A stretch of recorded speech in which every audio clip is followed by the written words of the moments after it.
This did not have a piece of candy in here, just a cork.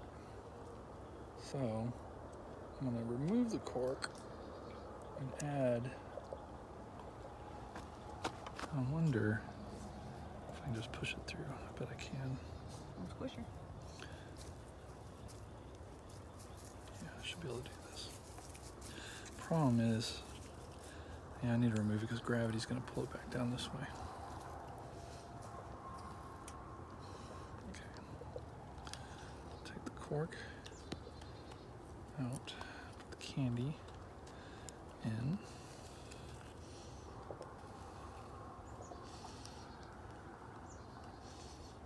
It should work nice. Okay.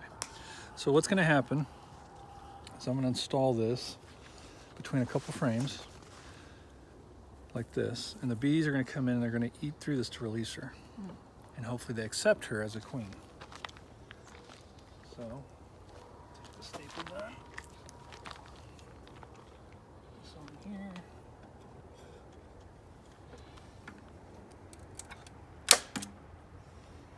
just like that.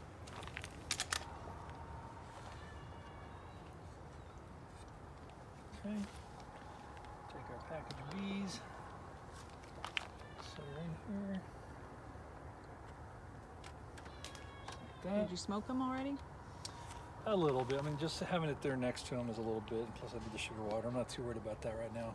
So that's it. Now all I'm gonna do is take that lid off of the package and then put the lid of the hive on. I'm gonna leave it for at least 24 hours before I open this entrance. I gotta make sure they got sugar water. Check that daily. So here we go. I'm gonna knock it once again. Just make sure there's not too many on that lid. Whoa! Just like Put that. the lid on. Yeah, I want to get that wood out of there, but You can get the lid out I may not be later. able to. So do that when I get the full bee suit. And our fancy lid. Sorry, bees. And that's it. Hopefully they release that queen, accept her, and we're all good. We'll check on it later. All right.